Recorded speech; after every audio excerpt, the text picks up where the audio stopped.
আমার এই ভাতিজা আমার মেজু ভাইয়ের সন্তান। আমি আমার সন্তান হিসেবে ছোটবেলা থেকে ক্লাস 2-তে এনে ঢাকায় ভর্তি করাইছিলাম। আমি যেহেতু ঢাকায় থাকি, ব্যবসা বাণিজ্য করি। নুরুল আমিন তপু মাস্টার্স কমপ্লিট করে এবং আইটির উপরে ওই স্কলারশিপে ইংল্যান্ড যাওয়ার জন্য ওর মৃত্যুর 16 দিন পরে, এই ঘটনার 16 দিন পর ওর কাগজপত্র আসে।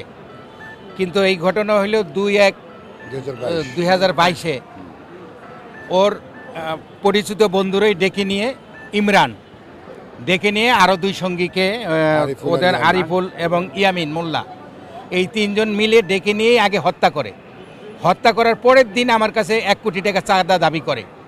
ও যেহেতু শুনেছে চাচা ওরে লেখাপড়া করে এই পর্যন্ত এনেছে, বিদেশ পাঠাবে, চাচার টাকা পয়সার কথা শুনেই ওরা এইটা মনে করছে যে চাচার থেকে অনেক টাকা আদায় করা যাবে, ওকে কিডন্যাপ করছে। ওকে এই মুক্তিপণ আমার কাছে চায়, কিন্তু আমি যখন জানি যে ওরা যখন অ্যারেস্ট হয়, মুক্তিপণ চাওয়ার পরের দিনেই ওরা অ্যারেস্ট হয় 3 জন আসামি, তখন জানতে পারি যে নিয়েই আগে হত্যা করছে এবং পরের দিন আমার কাছে 1 কোটি টাকা চাইছে। আপনি কত টাকা দিতে চাইছেন? আমি ওদেরকে 30 লাখ টাকা দিতেও চাইছি, কিন্তু ওরা ওই টাকা রাজি হয় নাই। আচ্ছা, শুধু কি এই যে অপহরণের জন্যই নাকি আরো কোনো? না, অন্য কোনো ঘটনা ছিল না, শুধু অপহরণ, টাকার জন্য, মুক্তিপণের জন্যই অপহরণ করা হয়েছে।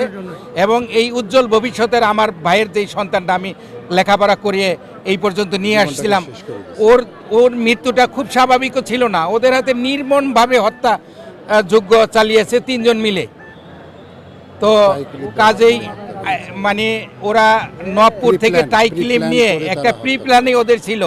বস্তা এবং মুখে যে কষ্টে পেছানো, আপনারা ছবিগুলি দেখবেন যে এই যেমনভাবে ওরা মৃত্যুদণ্ডটা নিশ্চিত করছে, এবং বস্তার ভিতরে ভরে বেরিবাদের 7 নম্বর পিলারে, মিরপুরে, এটা জহুরাবাদে, পিলারের গোড়ায় একটা গর্ত ছিল কচুরিপানা সহ, সেই গর্তের ভিতরে লুকিয়ে রাখে। এবং ওদের স্বীকারোক্তি এবং ওদের দেখানো মতে ওরাই দেখাইছে এখানে লাশ আছে। সেইখানে থেকে আইন শৃঙ্খলা বাহিনী ওর লাশ উদ্ধার করে এবং আমরা তখন জানতে পারি, তো ওদের এই স্বীকারোক্তিতে জানতে পারি কিভাবে হত্যা করছে, কিভাবে পরিকল্পনা করছে, সবটুকুই ওরা বলেছিল। 2/1/2022 তারিখে মৃত্যুকে কেন্দ্র করে একটা মামলা দায়ের করা হয়। উক্ত মামলায় 365 এবং 302/34 ধারায় সার্চ গঠন করা হয়। পুলিশ তদন্ত করে প্রতিবেদন দাখিল করলে উক্ত প্রতিবেদনের উপর দ্রুত বিচার আদালতে দ্রুত বিচার আদালত ট্রাইব্যুনাল 3-এ বিচারের জন্য প্রেরণ করলে উক্ত মামলায় বিজ্ঞ আদালত আসামিদের বিরুদ্ধে 365, 302, 334 দণ্ডবিধি সার্চ গঠন করে এবং দীর্ঘদিন বিচার প্রক্রিয়া পরিচালনা করে রাষ্ট্রপক্ষ বিজ্ঞ আদালতে 23 জন সাক্ষী উপস্থাপন করতে সক্ষম হয়।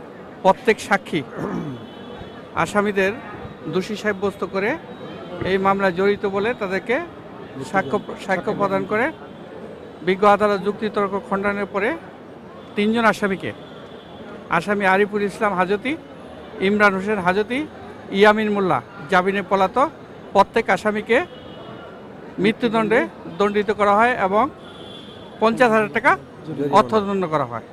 এটা আসলে আমার আমি পক্ষপাতিত্ব না, কারণ এটাতে আপনার হচ্ছে গিয়ে সম্পূর্ণ এটা টাকা খেরা এটা দেওয়া হয়েছে।